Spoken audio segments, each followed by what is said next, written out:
Welcome to Black Love and Cinema. This concludes our countdown to Christmas, and we are so excited to share the best of with you today. My name is Jessica, And I'm Mansell.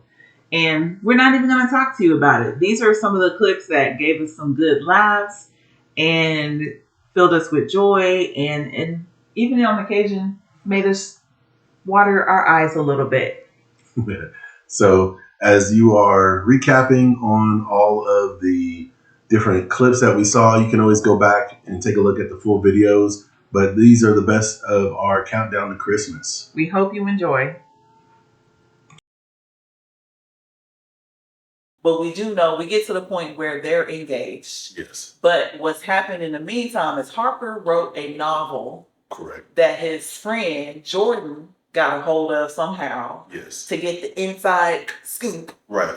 Because she's a network executive. Yes. And she's trying to get his stuff in the media. Yes. And she's read it, and apparently it's gotten around to all the other friends from college. And they can sort of read between the lines in Harper's novel. And it seems to not only reveal details about their lives, their dynamic, but it also gives the thing that's going to crush Lance.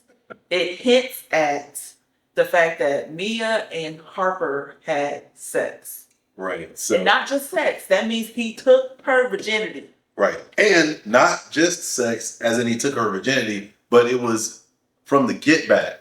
Yes. So it was. She was getting revenge on Lance for cheating on her. Right. So she decides to basically sleep with Harper in order to get back at Lance, and then proceeds to marry him. But the thing about it, what makes it so bad is Lance had been cheating. This is a habit.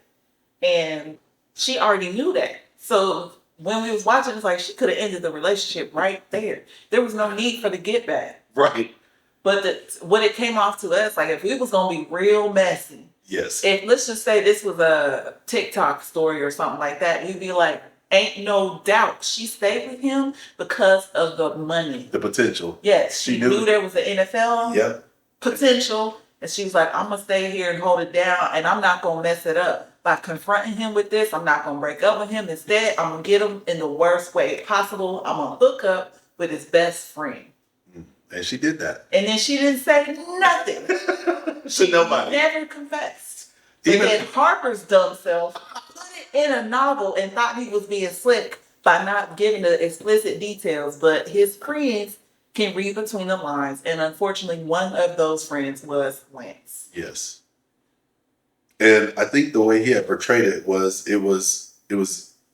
seen to be like it was Jordan, because him and Jordan had kind of went down the same lines. Yeah. And he used basically the same moves to get Jordan in bed, but they ended up not sleeping together. Yes. But in his book, because it was fictional, he explained it that they had basically had sex. No, he didn't. Oh, no, he didn't. That's why I said Lance was like, I can read between the lines. Yes, he basically made it. He tried to, He made it seem like they just stayed overnight. Like they just slept together side by side and snuggled or something. Yes. And then Lance read his novel. And the only reason that Lance had been reading it because it was his best friend, he was supporting him. Yes. But then he kept observing Harper being all sneaky about it. Trying to get the copy of the... Yeah, so now he's trying to figure out, why the heck he keep taking this book? Right. So then he proceeds to read it at his bachelor's party. And then, next thing you know, he puts two and two together and then beat the brakes off of Harper. Yes, he did. So, speaking of people that are not interested in you, and possibly people that you may overlook that may be interested in you, William Wright is the character that plays basically her neighbor. He's there for her, do a lot of different things. They kind of have this friendship, and we come to find out pretty much they've been friends most of their lives. So in this, the whole time she's out pursuing and overlooking the good men. What do you think makes women chase unavailable men while ignoring the Williams in their lives? I think it comes down to the fantasy, the idea of the ideal person, the ideal life, and chasing the 6, 7, 8. So you want someone who meets a specific standard, and anything that is not that, even if they're close, you can't see it because you have a narrow-minded thing. But so I talked about how the book is based on attachment styles, and there's different attachments like anxious, avoidant, secure, etc. And I found in my research that a lot of single people, outside of secure attached single people, operate in their dating from a place of fear.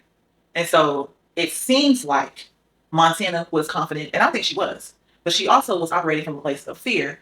And when you go after something that's out of your standard, it's a protection.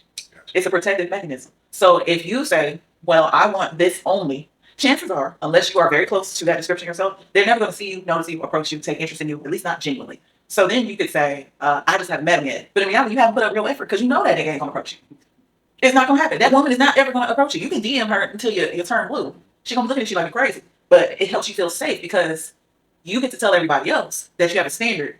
But in reality, you're afraid to put yourself out there to the most plausible option because they could reject you. And it's not because it's so outside of your league. It's just because they're not interested in you as a person. You don't align. So essentially, unavailable people can feel safer to you.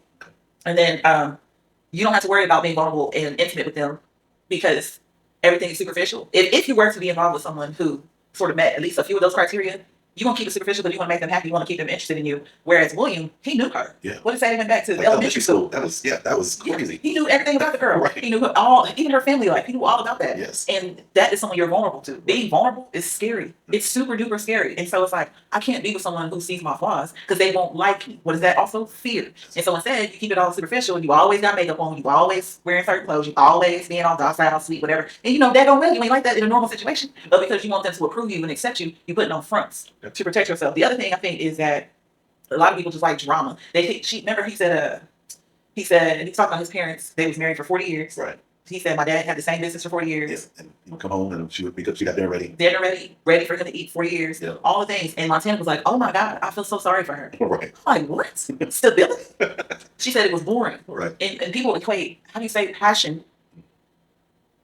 I don't want to use the word passion because passion is not necessarily bad, but Adventure, I guess. Drama. Yeah. They equate drama with excitement and love. The dramatic. Yes, if so. Yeah, they think that if we're always, like some people have this idea that if we're fighting, then that means there's love and passion there. Some people will say, you know, if you're not fighting, they're not interested in you. And there might be some situations where that's true. Right. But if you're in a situation with somebody and literally from jump, y'all been fighting, no, this is toxic. Right. This is not fighting for something. This is fighting because you're toxic. So they like the drama. They always want to be somewhere doing something. All these dudes that Montana was interested in were exciting. Yes. We had the musician who had the club life going on, the tour, or everything like that. Politician. The politician who was, you know, had senator or Congress ambitions, Yeah. and doing all this stuff, you know, always in the limelight. And then we had The hotel owner, the whatever he was. Right. He's gonna take her out for over a year, just from this country to that country. They really think that's the life. And so if you can't provide that excitement, they think it's boring, and they wouldn't want a part of it. The other part of it is proving you're lovable. So this idea that if I can make that woman, that man interested in me, that means I'm lovable. You don't think that when you're out here pursuing these people. You think, no, I'm confident. I'm just gonna go for what I want. But like I said earlier, you pursue other people to tell the world, well, that you know, I have a standard and I'm not gonna settle. In reality, you're just afraid of putting yourself out there to face rejection. But there's some people who cling to one person, trying everything in your power to make them see you, like you, appreciate you, doing all this extra stuff, putting in all this effort, and they don't care. But you're like, if I keep doing it, if I keep cooking for him, if I keep providing this, that, or the other, if I get super sexual, if I put it on him real good, then he'll want to stay. Then he'll wanna stay. He'll want to put a ring on it. yeah. And it's like, no, ma'am. He don't want you. He never did. He never will. He might let you do a whole lot of things for him, but he never will choose you. And that doesn't make you any less lovable. But it is making you look desperate because you keep going for somebody that will never, ever choose you. But you have this idea, if I keep doing it and I win, which won't happen, unless it's a shut up ring situation. Ooh, that's a mess. If I win, that means I'm lovable. How about you accept you're already lovable and be loved? And the fact that this fool didn't choose you has nothing to do with your value or your worth as a human being. It just means he don't choose you. And that's his prerogative. That's her prerogative. Keep it moving and go find somebody who sees you, appreciates you, values you because you're you and not because of what you do for them. Don't force a relationship between your partner and your children, which kind of brings in the next strategy. Forcing a relationship between your partner and the older children or teenagers will almost always backfire. Instead of demanding your children to engage with your partner, frame it as a choice.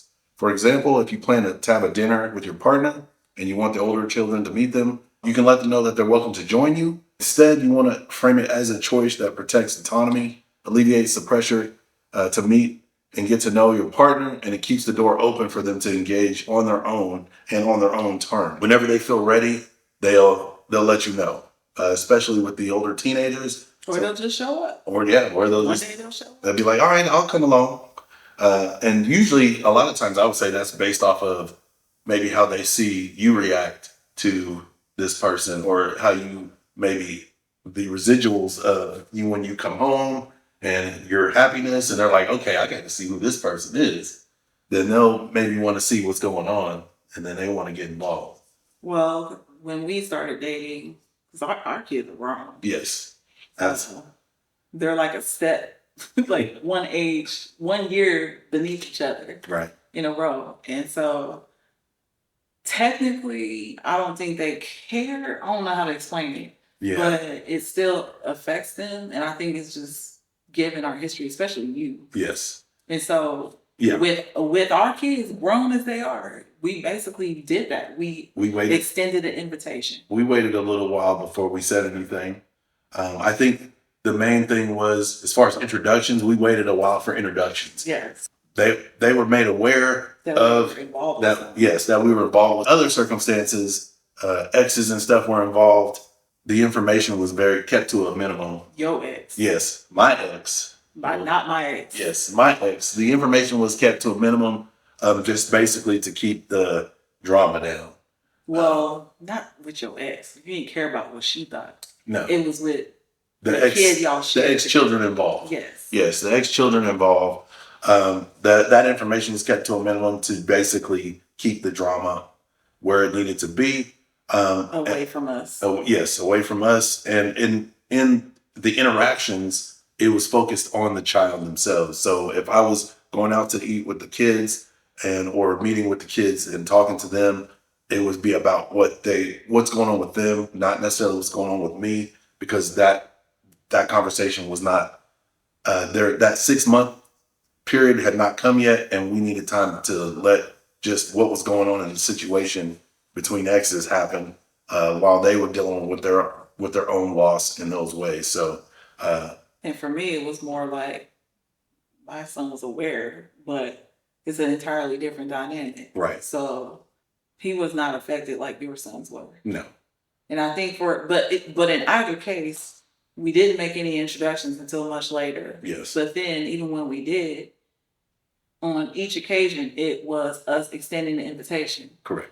First of all, they're grown. They're going to do what they want to do anyway. We Yep. can't force them to be nowhere. Even if it was neutral, at this point, they grown. Right. But we extended the invitation if they wanted to come and they were ready to meet me and vice versa, then they would. And it eventually got to the point where they was all like, yeah, we'll be there. Yep. And so I realized it doesn't matter how old your kids are. Right. You're still going to have to go through that phase of introducing your children to new people. And I guess Even if they grown. Like if my Yeah. mom started dating, I was just going to say the same thing. I'd be like, who is this? Because when my dad, he's Yeah. he's widowed, and he started seeing someone new, there had to be an introduction. Yeah.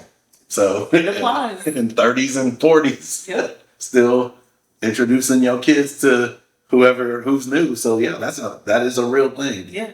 That's a real thing. So I know that in my family, when someone has died, like we go, you go to the house, everybody, make meals or whatever. Right. And my family you've met a lot of my family. We Yes. just like pretty much are chill. That is pretty much our state no matter what. Right. So we're chill in the sense that we don't overtly act dramatic. Right. We're just clowns. We literally just chill. We Yes. laugh, we talk, we whatever. And that is no different after somebody passes away. Correct. And so anyway, when people have passed in my family, that's literally what we do. We'll go to someone's house, we'll be eating, and then we talk. And it's like, oh, y'all remember when? Mhm. Oh, remember that time when? All these things. And you sharing all these stories, just be cracking up. And is that a black thing? Because I've been to funerals for white people, and it is like totally different. Very somber. Yes. And then go to the funeral. Like I went to one funeral. All the funerals I went to as a black person, if you want to put it that way, or with black people, I should say. I'm always black. You walk by the body and you acknowledge the people who lost in their immediate family, the spouse, and all the things. So you hug them and whatever. Mhm. And it could be 2 rows of them. You go to we go to every single person. You go to mama, Right. everybody. Everybody's getting love. Everybody gets hugs. And so I remember going to this white funeral. And mind you, I'm in Poland, Missouri. Ooh. I shouldn't have even been there. As a matter of fact, I had a pastor one day. He was a white pastor, and he made a joke because he came from that town. He was like, we used to have this joke that only black people there are buried under the river. I was like, Oh no. Yes. But that was the town I was in because at the time I was dating a white dude. Good Lord. So somebody in his family died. I went to the funeral. He wanted my support. And when they viewed the body, Right. but nobody hugged anybody. And so his grandma just lost her husband. Right. And I guess I didn't know the white protocol. I don't know if it was white or not. But when I viewed her husband, I gave her a hug. And everybody's looking at me like, because no one else did that. But she was like, thank you so much. And then I just went back to my seat. And I'm like, Is there something wrong? Did I miss something? her husband died. And y'all just walked past her. And so anyway, and then after the funeral, Right. we went to her house, but they were just sitting there. Yeah. And I'm like, where's the chicken? Where? So I'm like, yeah, I'm ready to go. Yeah. After my mother's funeral, we actually, all the cousins got together and we all went to a movie. Mhm. So that's in true fashion of our family. We are big on, all of us usually get around each other, watch movies or talk about movies or do anything involved in movies. And one of the things that was big with my mom was watching movies. I told you about all my adventures with movies with my mom, which we'll have to get into one of those later. But in that tradition, we went, and it was in June, and it was the year The Blackening came out. So we all went. We kind of mobbed up to the theater and saw The Blackening, and had a good laugh and enjoyed it. But This was after. this after my mom's funeral. Yeah. So it was just something that brought us all together. So I think for our culture, we look at it as a celebration of life. So we celebrate that person's life, and then we try to make light of it in the best way possible by talking about all the times that we had fun, or they made us laugh, or they did something crazy. And we just have those memories to hold on to, so then we can have the good times and move past it. Yeah, you're right. Because like you said, it's a celebration, or like sometimes their funerals are called homegoings and things like that. And people do things differently. I mean, because I know pretty much every funeral I've been to, with exception to two, they were all called homegoing celebrations. Right.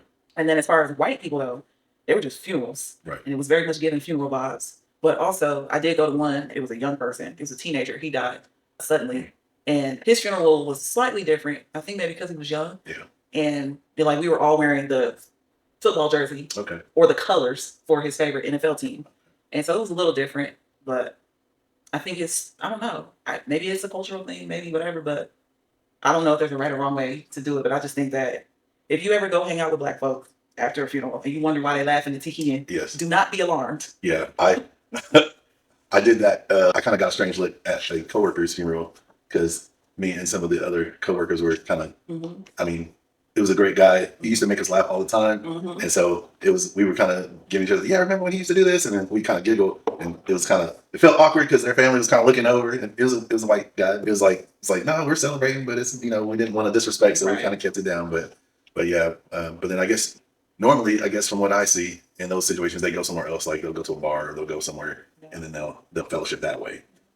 So I guess like while they're still at the event. Yeah. They kind of keep it somber, but then afterwards they'll find somewhere else to go.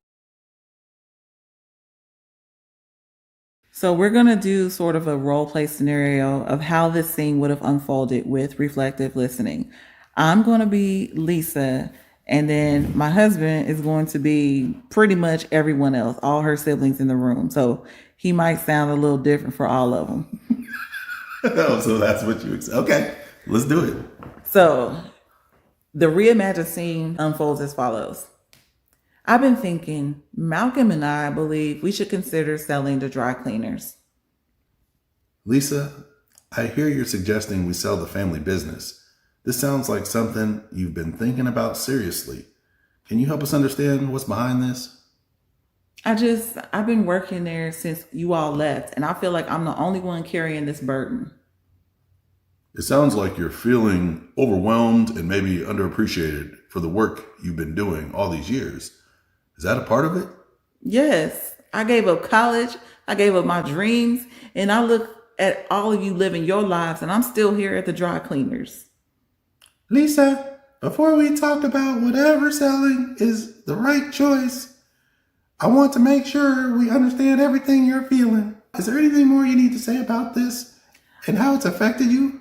I just don't want to do this anymore. I'm tired and I feel invisible, and I'm carrying everything on my own. I hear you. You're tired and you feel basically you made all these sacrifices that have not been recognized, and you want change. Those are all valid feelings. Let me ask you this. Is selling the business the only solution you can imagine, or are there other things that might help? I don't know. I haven't really thought about other options. What if we work together to find a solution? Maybe we could hire someone to help run the business. Or those of us who are left could contribute financially, ease the burden. Would you be open to exploring options like that? I think I would. I just need to feel like I'm not alone in this anymore. You're not alone. Lisa, we hear you and we want to help. Let's figure this out together. So the key difference is that with reflective listening, the conversation would have uncovered the real issue, which was Lisa's exhaustion and feeling unappreciated, rather than getting stuck on the surface, which was simply selling the business for money. It would have validated Lisa's feelings before problem solving or trying to get into a problem solving mode. It would have created space for collaboration instead of conflict. And it would have strengthened the family bond rather than exposing wounds and escalating the situation to the point where Lisa and Kelly are fighting. And then lastly, it would have led to them being able to form creative solutions that addressed everyone's needs. Now, again, that situation may not unfold as neatly as we role played it for you, but the principles still apply. When you listen intently, when you listen to understand, when you focus on empathizing, when you validate their feelings, then it's easier for you to respond appropriately. And with that appropriate response, then they in turn can clarify what their needs are so you can respond appropriately until you get to the point where you're actually able to collaborate, decide together what the solutions can be.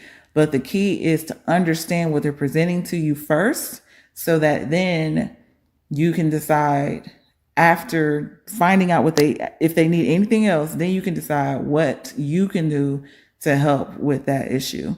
So again, we want to point out, y'all, we've reiterated this, but we want to make it plain. We know the movie is more complex. There's a lot of factors at play.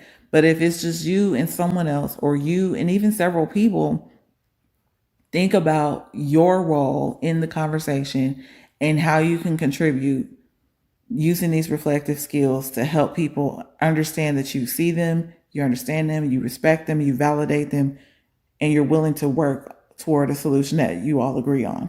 Also remember that this reflective listening goes for both sides. So even after someone has explained that and you're giving your response, it's good if they're also reflectively listening. So that way you guys both get the same treatment and you're making informed responses both ways. So the next time you watch This Christmas or you see any other scene unfolds like this with all of its drama, yes, go ahead and be entertained. It is, they messy and we like the mess. But think about ways that they could have handled the situation differently and better. And then practice doing that with your partner so you can do that and have better, more effective communication skills. Now, here are some red flags that indicate you may need more time for healing. These aren't just bad habits. They are specific deficits in emotional intelligence that actively sabotage relationships. Red flag number 1, the blame game. This is evidence of the lack of self-awareness. If you find yourself constantly feeling like the victim in every story, or if you believe your exes are always the problem, this is a major red flag. It suggests you have an inability to see your own role in the mess, your own role in your relationship dynamics. If you can't own your part of the mess, you cannot and will not participate in the cleanup. Red flag number 2, emotional volatility, which is an evidence of lack of self-management. Watch out for the inability to self-soothe. If you require a partner to calm you down every time you are upset, or if you swing from extreme highs to extreme lows without a middle ground, you are outsourcing your emotional regulation. This creates dependency that eventually exhausts the partner and erodes intimacy. Red flag 3, the empathy deficit, which demonstrates a lack of social awareness. This manifests as a refusal to validate feelings that you don't personally share. So if you catch yourself saying things such as, you shouldn't feel that way because I didn't mean it that way, you are prioritizing your intent over your partner's impact, or better said, the impact that you had on your partner. A relationship cannot survive if one person's reality is constantly denied in favor of your truth. And red flag number 4, chaotic conflict, which is evidence of a lack of relationship management skills. Finally, pay attention to how you fight. If your default setting during a disagreement is to stonewall, that is shut down completely, see John Gottman for more information, or attack your partner's character rather than behavior, or threaten to leave, then you lack the tools to manage your relationship safely. These behaviors turn conflict into combat, making sustainable love impossible. So here's the conclusion. Healing is the price of admission. Ultimately, the story of finding joy reveals that unhealed trauma doesn't just hurt you, it recruits the people you love to act out your pain with you. We often ask, am I healed enough to be loved? Will someone love me past my pain? But those are the wrong questions. The real question is, am I self-aware enough to protect a partner from my unhealed wounds? You do not need to be a finished product to enter a relationship. You do not need to be free of scars, but you do need to be in active recovery. The most romantic thing you can offer another human being is not perfection. It is your own accountability.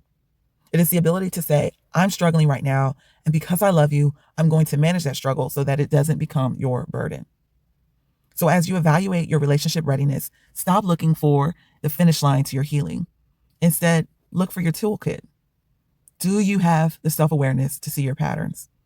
Do you have the mindset and the heart to empathize and demonstrate compassion to your partner? Do you have a growth mindset? Do you have the discipline to manage your emotions and the empathy to hold space for someone else? If you have these tools, then you are ready to build a mutually satisfying, stable, and sustainable relationship. Throughout the movie, Jeannie, Flora, claimed that she couldn't mess with time. But in the end, after seeing Bernard's heartbreak and his genuine change, she reveals that it wasn't quite true. So she gives him one thing he actually needs, a chance to go back and do it over again. So she sends Bernard back to the day of his birthday.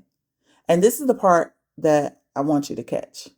Standing in that same moment with the same pressure, but with new wisdom, Bernard makes a radical move. He quits his job and he chooses his wife and daughter. That's the heart of this story. Same scene, different choice. Now, here is the reality check for your relationship. Most of us, heck, all of us, there's no way we can get a magical rewind. But almost all of us get something that Bernard got that day. The chance to make a choice to do better. You can't go back to the date you missed, the argument you started, or the intimacy you neglected.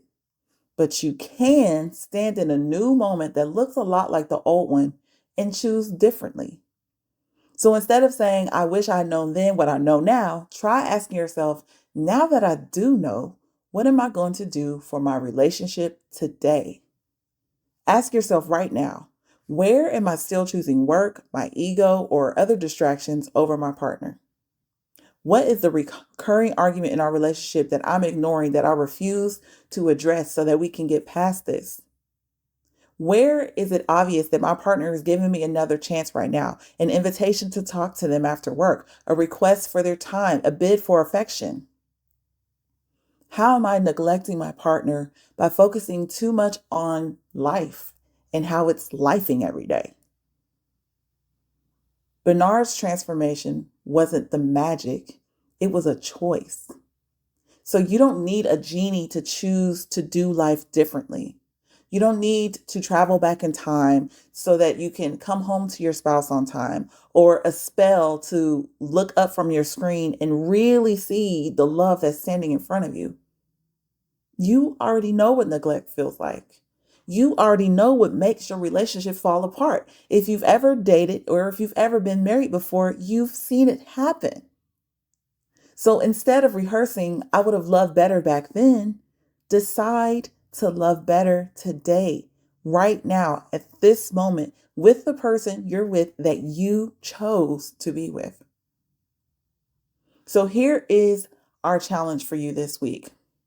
For the next 7 days, My husband and I encourage you to do one intentional act of romance each day for your partner, something that your future you and your future partner, that is the later version of them, not another person, would be grateful that you did.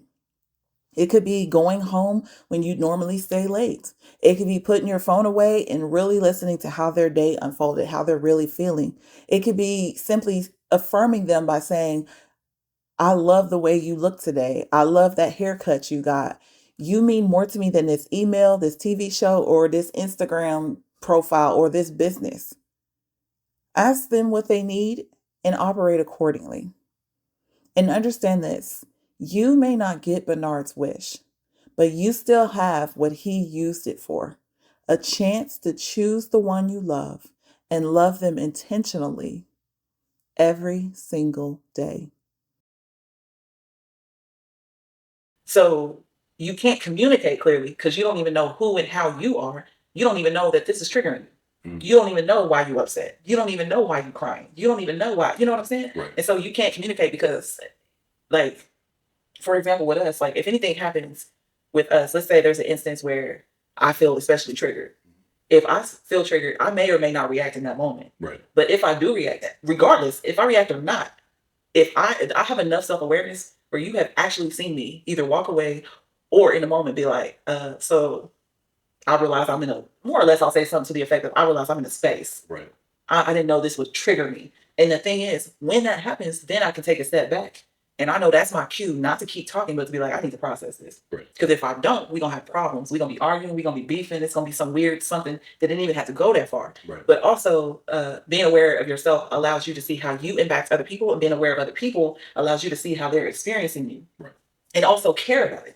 Henry was so caught up in himself that he couldn't see what Julia was going through. Right. And even though he saw how Dudley was affecting her, he was more so concerned about the fact that Dudley was affecting her instead of seeing that Dudley was affecting her. Right. You know what I'm saying? Yes. So it's like, I see that this dude is taking my place. Right. He gotta go, instead of being like, wait, why is this dude taking my place? What am What I is not? What am I not putting in here? Yes. That's keeping her from doing this. What does she need that I'm not giving her? Yep. That's the question. Right. But if you're not emotionally intelligent, you can't have that conversation because you're just gonna be mad and you're gonna be like, I said it, he's gone, don't ask me nothing about it. Don't ever bring Dudley up again. Right. Yep. And then you have this whole problem that gets worse. And so, And you ain't even addressing the actual issue. exactly. And you can't do that because you lack emotional intelligence and you have no conflict resolution skills. Next thing you know, you got this greater chasm. Yeah. And your relationship is just, we don't know how we got here. Right. So I think the beginning of effective communication is to know yourself Okay. and to be aware of other people. Once you're aware of yourself, you know how to react to what you receive, and you can make the proper choice to adjust yourself first before you try to help the person that you need. So if he would have adjusted himself first and said, whoa, what's going on? Why am I feeling this way? Mm-hmm. And he took a look at it and was like, oh, I'm feeling this way because Dudley's been spending time with my wife, and now she's feeling some kind of way about him. What do I need to do to address that? He could have been like, well, it's probably my fault because I sent Dudley off with this woman, not realizing that she needed something. She needed me. Yes. And so the Exactly. fix would have been to switch it up, send Dudley to the church, and then I'm going to spend some time with my wife, which you saw in the film where when they start spending time together, they start connecting. Yep. They start to bond. Yeah, exactly. But it was that whole point, like you said, he could have.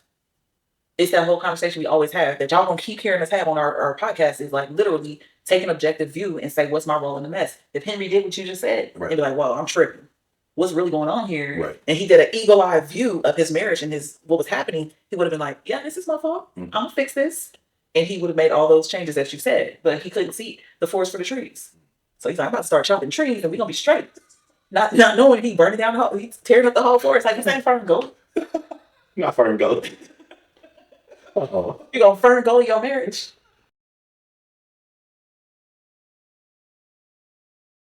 I was gonna shoot my shot, and so, but I needed a sign this time because I didn't want to be rejected and humiliated. And so I remember distinctly asking God for a sign, and lo and behold, the very day that I asked for it, I got what appeared to be a sign. So then another day I asked for a sign. Lo and behold, just like Addie seeing this in her calendar, I got what appeared to be another sign. And so in one day I decided, you know what, I'm gonna go for it. I'm gonna let him know I'm like really interested, and did all the romantic things, whatever, like meet me at sunset at the park or whatever type of thing. Told him what I'd be wearing, all of that. And guess what? He never came.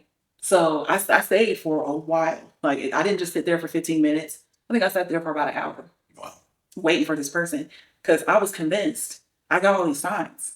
I've been doing all this praying. I've been doing all this fasting. I've been doing all the spiritual things that some of these people out here tell you to do to find a spouse outside of the practical stuff, right? Right. And he didn't come.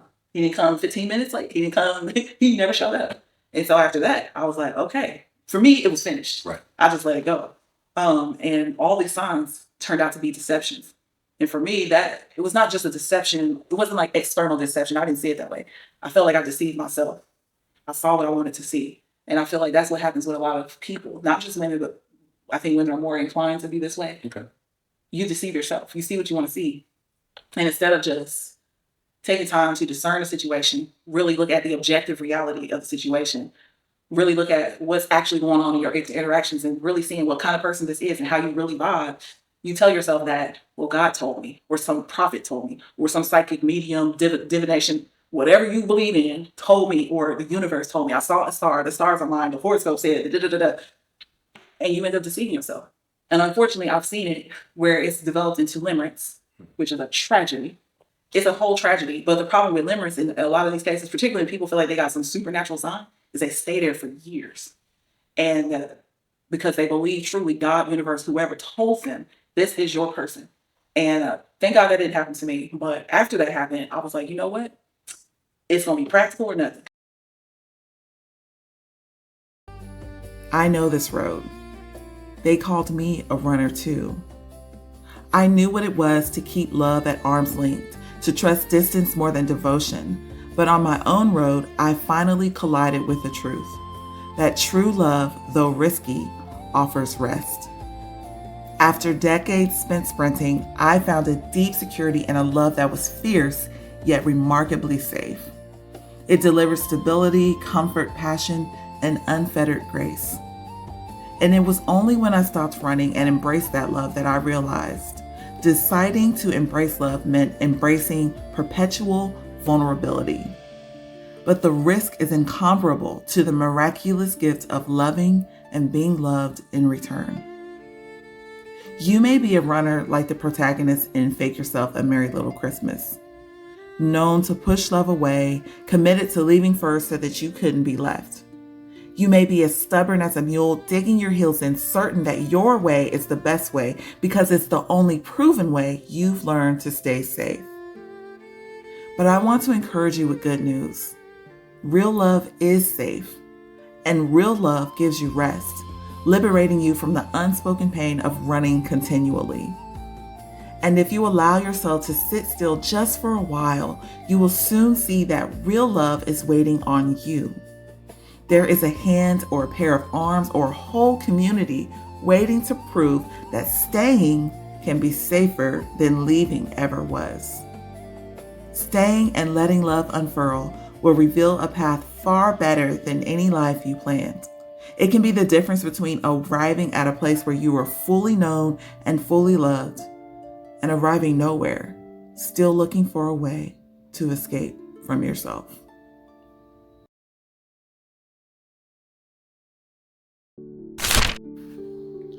So Christmas morn shimmered in copper and chrome as magic and math found their way back home. The town watched in wonder when Buddy took flight, a child's steady faith turning dark into light. For belief isn't blind to the dents and the tears, it just sees past the rust to the shine in the gears. It's staying beside you when bets all seem lost, and paying in patience the steepest of costs. So if this year's story feels broken or small, with blueprints in pieces and hopes on the wall, remember old Jangle and Journey that night, how one tiny mustard seed spark lit the light. Believe in the dreamer who stares back at you, and each bruised beginning that's carrying you through. For Christmas spins miracles quietly, it seems, when someone believes in the heart of your dreams. The end. Merry Christmas from Black Love and Cinema with Manny and Jess.